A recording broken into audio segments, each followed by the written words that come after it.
ولقد وصلنا لهم القول لعلهم يتذكرون الذين آتيناهم الكتاب من قبله هم به يؤمنون وإذا يتلى عليهم قالوا آمنا به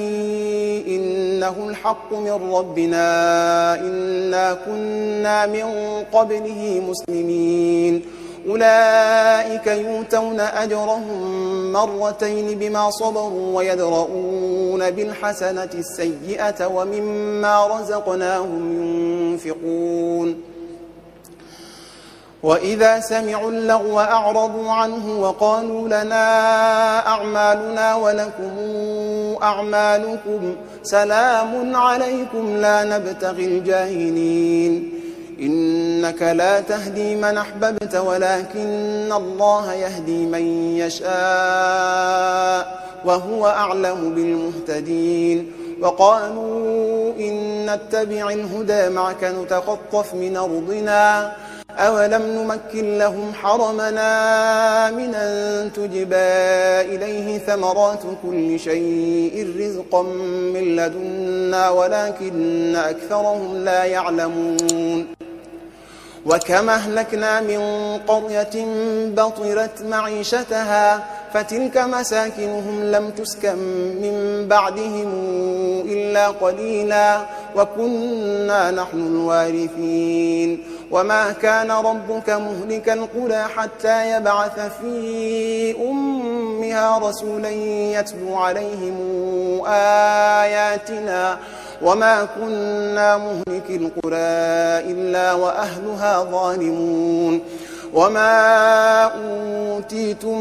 من شيء فمتاع الحياة الدنيا وزينتها وما عند الله خير وأبقى أفلا تعقلون أفمن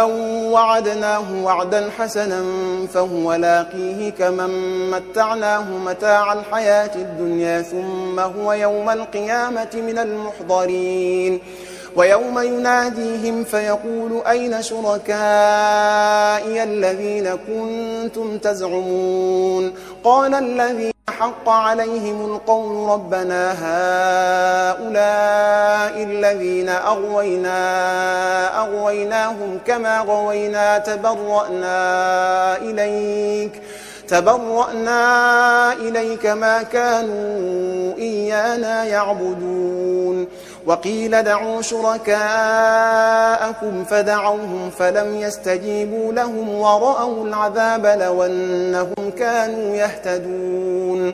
ويوم يناديهم فيقول ماذا أجبتم المرسلين فعميت عليهم الأنباء يومئذ فهم لا يتساءلون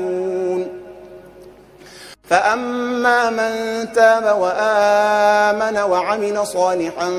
فعسى أن يكون من المفلحين وربك يخلق ما يشاء ويختار ما كان لهم الخيرة سبحان الله وتعالى عما يشركون وربك يعلم ما تكن صدورهم وما يعلنون وهو الله لا إله إلا هو له الحمد في الأولى والآخرة وله الحكم وإليه ترجعون قل رأيتم إن جعل الله عليكم الليل سرمدا إلى يوم القيامة من إله غير الله ياتيكم بضياء أفلا تسمعون قل رأيتم إن جعل الله عليكم النهار سرمدا إلى يوم القيامة من إله غير الله ياتيكم بليل تسكنون فيه أفلا تبصرون ومن رحمته جعل لكم الليل والنهار لتسكنوا فيه ولتبتغوا من فضله ولعلكم تشكرون ويوم يناديهم فيقول أين شركائي الذين كنتم تزعمون ونزعنا من كل أمة شهيدا فقلنا هاتوا برهانكم فعلموا أن الحق لله وضل عنهم ما كانوا يفترون